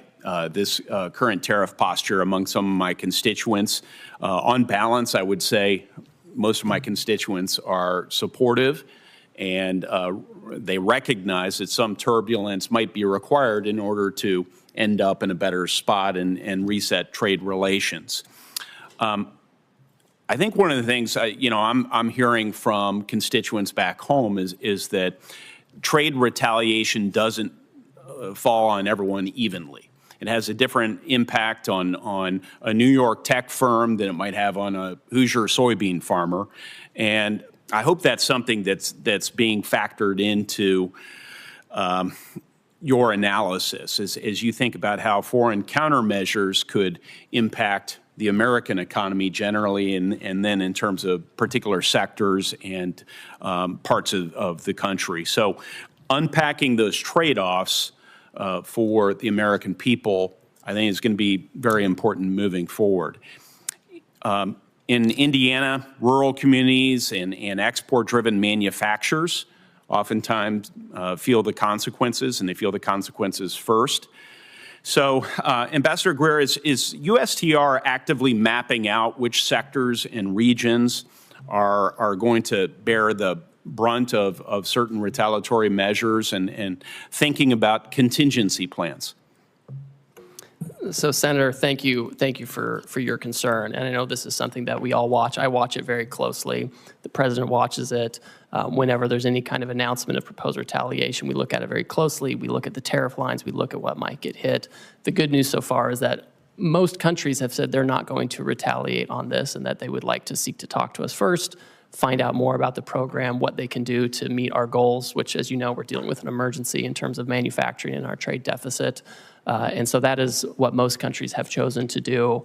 My sense is that if there are some countries that choose to retaliate regardless of our need to address this emergency, our hope and expectation is that countries will do what they've said, which is bring down their tariffs and non-tariff barriers to provide better markets and alternative locations. Well, as I communicate some of the impacts in my state to your office, and as I know you and your team review this, I hope you will you'll keep those considerations in mind as you develop your negotiating priorities. Yes, we certainly will, and look forward to continued collaboration with you. You know, in other areas of federal policy, we have clear metrics or criteria to measure success. We do it in social policy. We do it with respect to education policy, test scores. We do it in defense policy. We try and measure readiness through various metrics. But in trade policy, especially tariffs, we seem to lack a clear set of metrics and a feedback loop. Does USTR have a formal process to evaluate whether these tariffs are actually achieving their goals, whether that's reshoring or market access or reciprocity, some metrics associated with that? I'll let you speak to that, sir. Senator, as we've stated, the underlying basis for this action is the national emergency arising from the trade deficit. President Biden left us with a historically high $1.2 trillion trade deficit, which we understand and know to be driven, at least in part, in large part, by non-reciprocity. And so when we're looking at whether that emergency is abating or being affected, is we're looking at outcomes. Certainly, if other countries are bringing in their tariffs and their non-tariff barriers, that's a good indicator. That's the right direction. We also want to make sure that the trade deficit is going in the right direction. And that means two things. It means we have better access and we can export more to these other markets, but it also means that they're not using us as a dumping ground for their overproduction or their subsidized products. And so it goes both ways. And so it's a country-by-country analysis. We're looking at it case by case. They come in and talk to us on a country-specific basis where we can articulate to them what their trade barriers are, right? I've got this big book with all the trade barriers, what their non-reciprocal tariff rates are, and what we expect in terms of fair trade. Well, thank you. I'm already over time. It's amazing how quickly we go through this, which is why I really appreciate that direct line to you and your team. I should also mention that we heard from Secretary Bessent to discuss tariffs the other day as well. We'll be in touch. We want to work with you on critical minerals policy, on digital trade policy, and many other areas that I know are your priorities as well and President Trump's priorities. And thank you for your ongoing efforts to bring more clarity to the markets and to our businesses and farmers so that we know exactly what lies ahead. Thank you. Senator Johnson. Thank you, Mr. Ranking Member. Mr. Ambassador, welcome. So you're hearing a fair amount of agreement from the Finance Committee here. First of all, I think there's agreement that we recognize that America's been very generous in opening up our markets. Our trading partners have taken advantage of us. We don't have fair trade. But I think you're also hearing that our constituents rely on trade, and they're going to be harmed by it. So I handed you 10 case studies, and by the way, for the 10 that were willing to go public, probably got another 50 that were concerned if they went public that they may not get the exclusions. Now, I'm somewhat disappointed to hear that exclusions of some of these things are being ruled out at this point in time. They're very specific situations that I think you ought to consider exclusions for, because I don't often agree with the members on the other side of the aisle, but in many cases here today, particularly when they're expressing concern about small businesses in their states, I'm hoping you're very, and I hope you and the President are very sensitive about companies potentially going bankrupt by these actions. Again, we want fair trade, but I hope you recognize, tariffs are double-edged sword. I would argue a somewhat blunt instrument. A question I have for you: there's no doubt that we have offshored some very crucial products, pharmaceuticals, high-end semiconductors, rare earth minerals. Do you have a list of what those products are that we must, in some way, shape, or form, reshore? Thank you, Senator, and I appreciate the communication we've had, and I've received your letters, and we'll take a close look at those to make sure we're incorporating feedback as we develop the policy.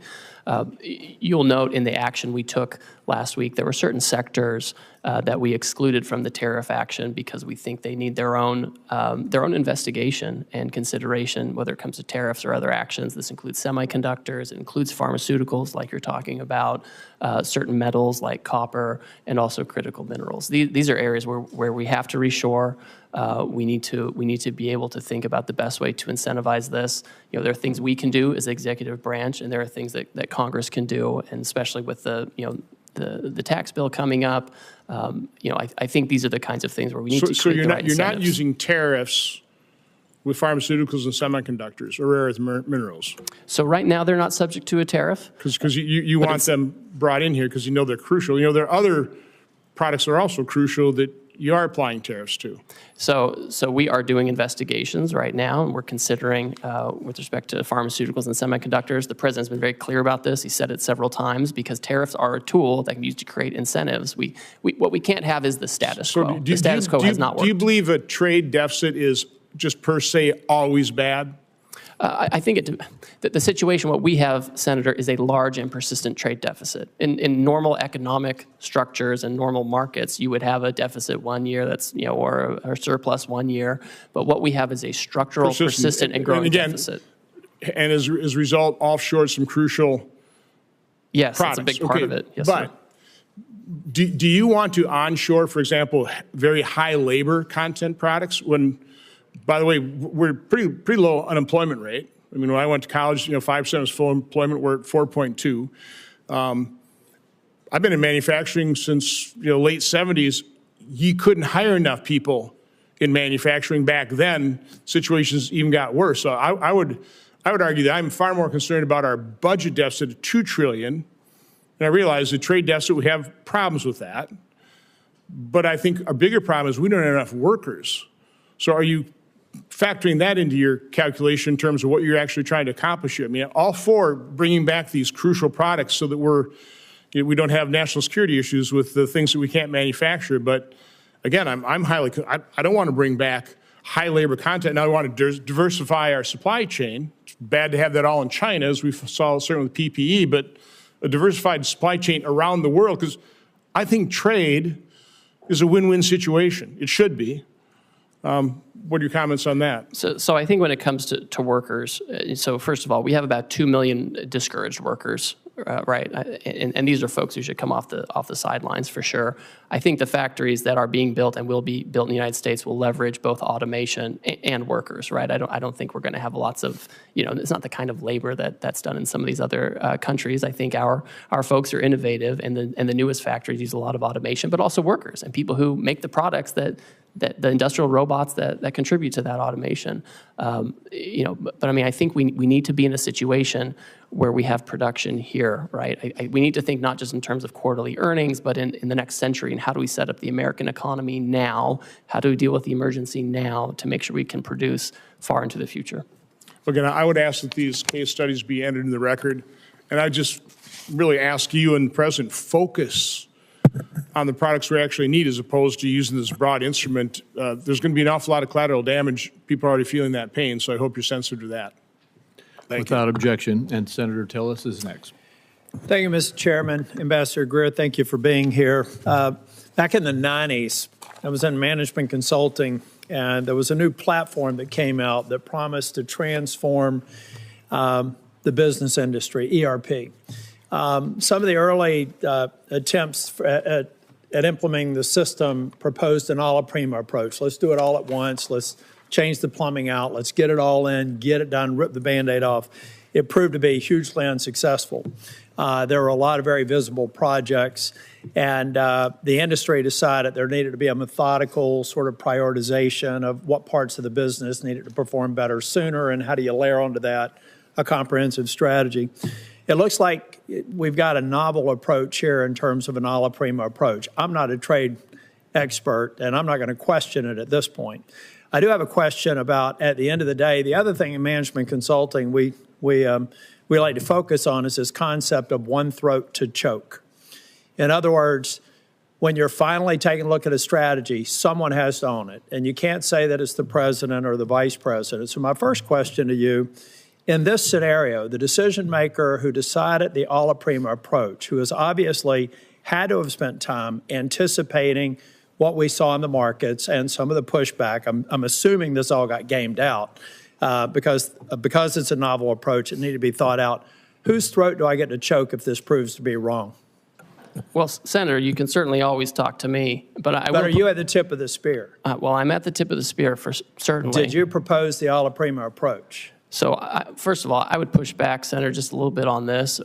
For now, we've excluded pharmaceuticals and semiconductors Okay, to well, take a different kind of approach. So let's get and to we've another excluded question. USMCA Section content. 232 and 301, we know particularly Section 232 is still on aluminum. Section 301 is Chinese imports where there's no other provider. I overheard you say that maybe, or I thought I heard you say in response to another question, that for the near term there won't be any exclusions. Is that true of China, where they have said the U.S. is unilaterally bullying and completely groundless and they're going to fight to the end? Are the 232 and 301 tariffs exclusions on the shelves until we get to a reasonable agreement with China? I'm just trying to answer a question that I have several people in North Carolina asking. So the president, again, is the final decision maker on all of these things, and he has directed that there not be exclusions or There will not exemptions. be any exclusions on steel, aluminum, or any products that are only manufactured in China for the foreseeable future until China determines what the end is, because they said they're going to fight to the end. Again, I'm just trying to communicate Yes, that's the questions that I've president's asked. So there will policy, be sir. no exclusions. Yes. I won't waste your time asking for them. That's the main reason I wanted to ask the question. So again, I'm just trying to get my head around the logic of an alla prima approach, and I'm waiting to be, I'm waiting to see it be successful. But it just seems like we've decided to begin a trade war on all fronts. And that's okay if the person who thought this through has an answer for why you go after partners that we have a very long storied relationship with. Maybe we give some developing countries a break because we're trying to actually get their economies functioning, make them look to the West versus to Chinese investment. So it just seems like, I'm getting my head around the alla prima approach. I'm not condemning it because I'm not a trade expert, but I still, at some point, and I understand that you are the trade rep, so if you own this decision, then I'll look to you to figure out if we're going to be successful. If you don't own the decision, I'm just trying to figure out whose throat I get to choke if it's wrong, and who I put up on a platform and thank them for the novel approach that was successful if they're right. But here's what I'm really worried. I'm not going to ask any more questions. I'm just going to tell you, every time we talk about people having patience, we need to understand that the founding fathers made damn sure that that patience was never more than about 14 months, really.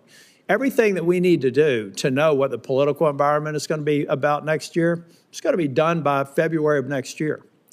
So in your mind, do you believe that over the course of the next 14 months, we're going to have a level of certainty, and the people in the trailer park that I grew up in who are going to bear the brunt of some of these short-term cost increases, maybe some job displacement for a period of time, how are they going to be feeling Groundhog Day 2027 or 2026?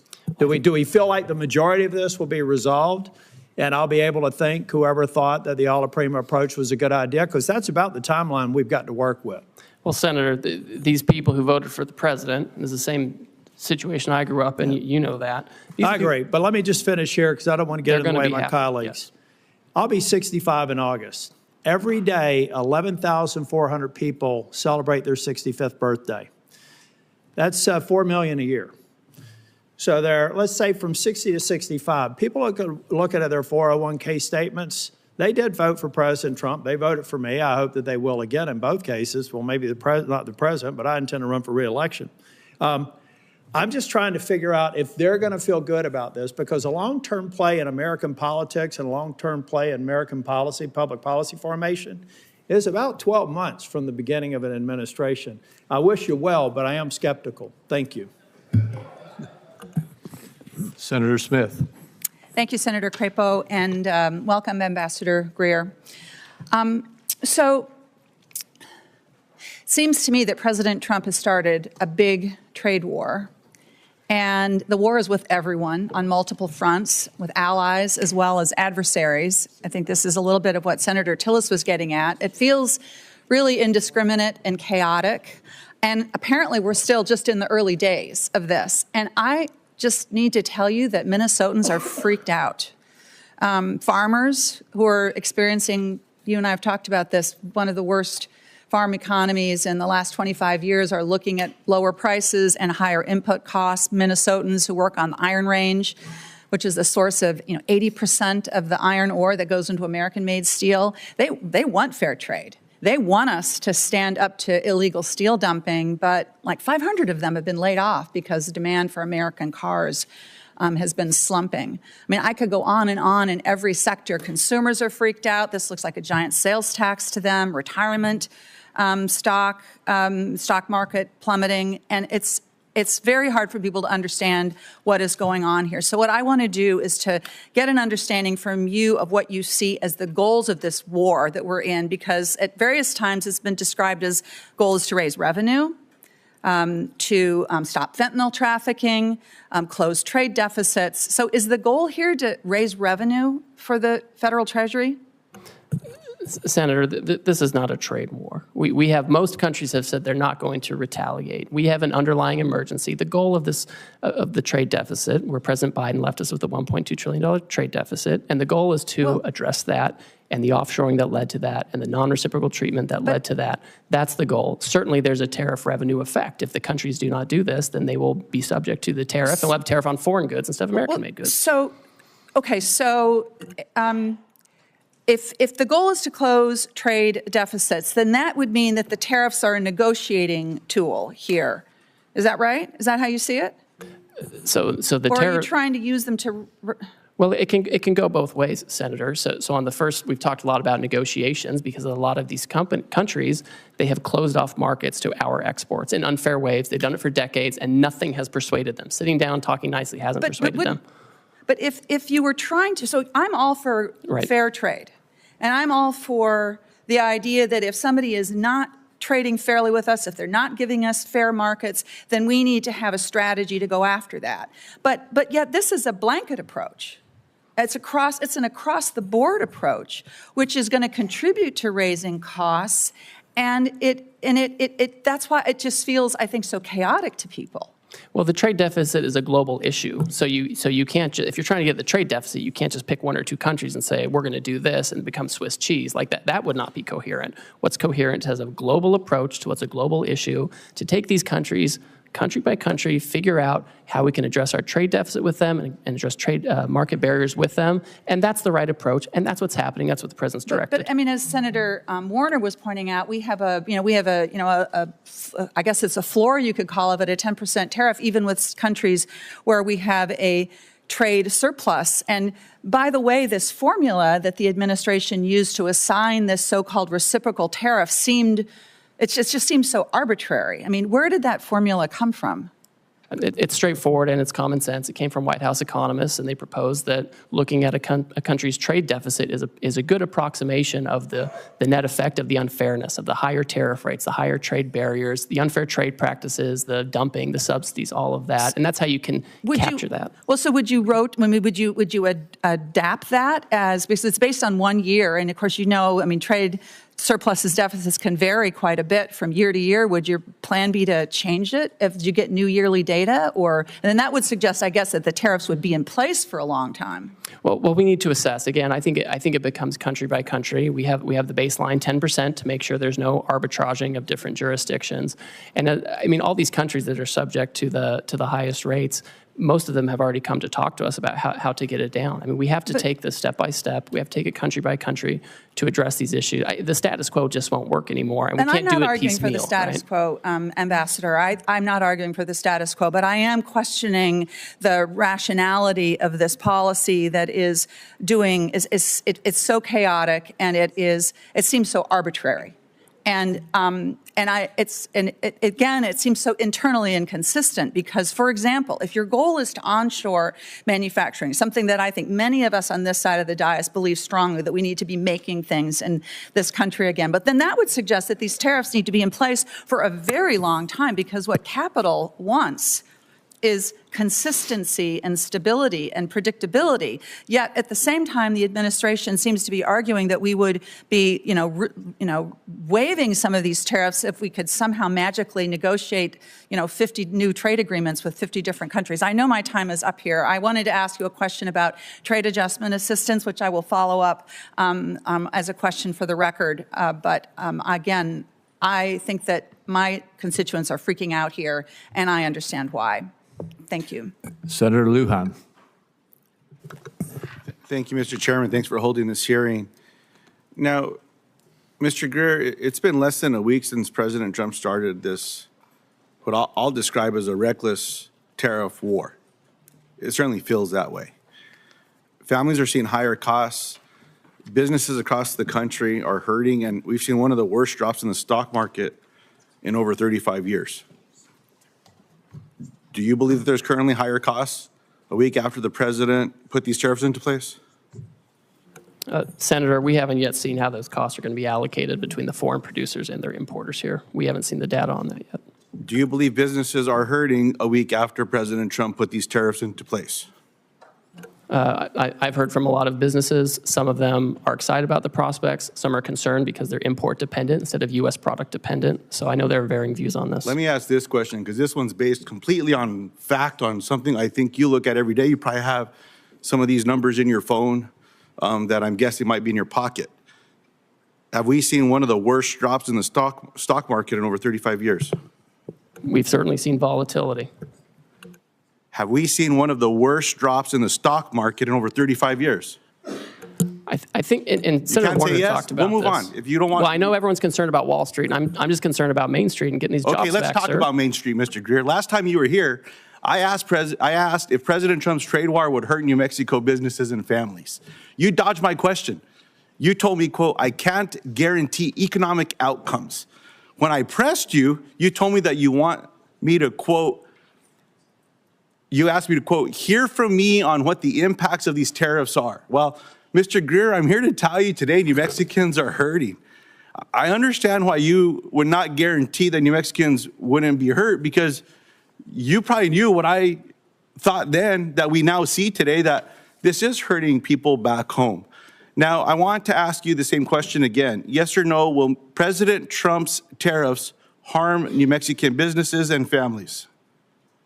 Senator, I just don't think they will. Right now, you have duty-free trade with Canada and Mexico, where they comply with the rules, where they have U.S., Mexican, and American content. I mean, this is designed, and I would hope that being a border state, this is something that you find valuable, and that's what we're trying to do. We're trying to incentivize production in the United States. We want North America to be competitive, and this is. We can't have the status quo. We have to have a situation where we have manufacturing here, where we have foreign market access for our producers, and we want New Mexico families and companies and communities to prosper. Mr. Greer, do you agree with President Trump that families are going to have to feel a little pain? I'm not going to speak for the president. I didn't ask for you to speak for him. I know none of you have the courage to stand up to him. What I'm asking you, Mr. Greer, is do you agree with what the president said about these tariffs, in that people are going to have to feel a little pain? That's my question. If we have companies that feel pain because they're adjusting their supply chains, have more American product made by American workers, that's an adjustment we have to make to prepare for the future. We can't keep doing the same thing we always did. And if companies are having trouble adjusting their supply chains, which I'm very sensitive to, this is something that we have to deal with. We can't do nothing for 4 years like we saw under Biden, where there was just nothing going on trade. Let me ask the question a little differently. Yes or no? Do you agree with President Trump when he said families are going to have to feel a little pain? Of course, I agree with the president. Thank you very much. But I expect that the jobs we see for manufacturing is going to far I'm short outweigh on time, anything. sir. So Yes, look, sir. economists are predicting that Trump's trade war is going to cost American families about $4,000 per year. I disagree with your assessment now, and agreeing with Donald Trump that families should feel pain. When I asked you about the economic impact to families back home, you said, no, they're going to do great. Things are going to be wonderful. New Mexico should be appreciative of all these things. I guess pain is the kind of relief that you believe that families should be going through. I mean, it is what it is. As I've been saying to my colleagues here, I understand the outcome of this last election. Donald Trump is now the president of the United States. He won the election.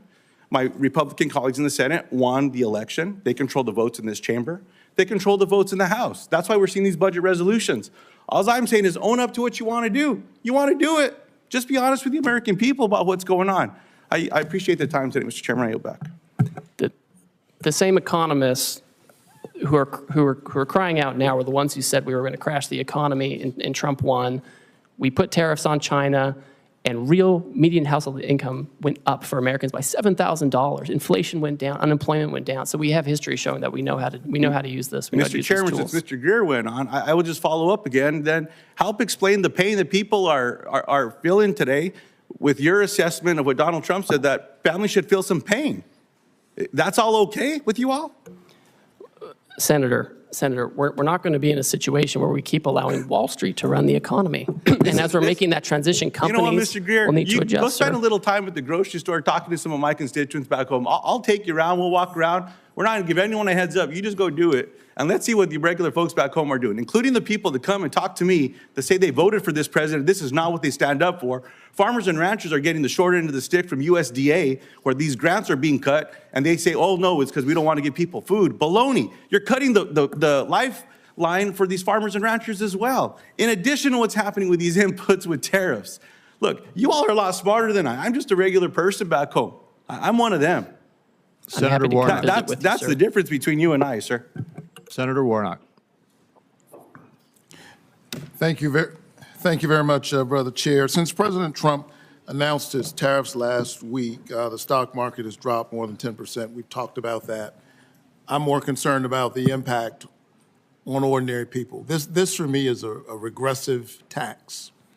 It's a tax on families who are already dealing with increasing costs and are trying to figure out how to make their lives work. I heard you say, Mr. Greer, that you don't think this is that we're in a trade war, and you know, I respect your expertise on trade, but tomorrow the Trump administration will implement its reciprocal tariffs, which means businesses and families have had less than 1 week to plan for the largest tax increase in more than 50 years. So we are escalating. And so we can go back and forth about whether we think it's a trade war. I'm focused on how this is impacting families. Normally when tariffs are being discussed, businesses and industries have time to plan. And the government often provides an orderly and clear process for American companies to apply for exclusions from tariffs when it's not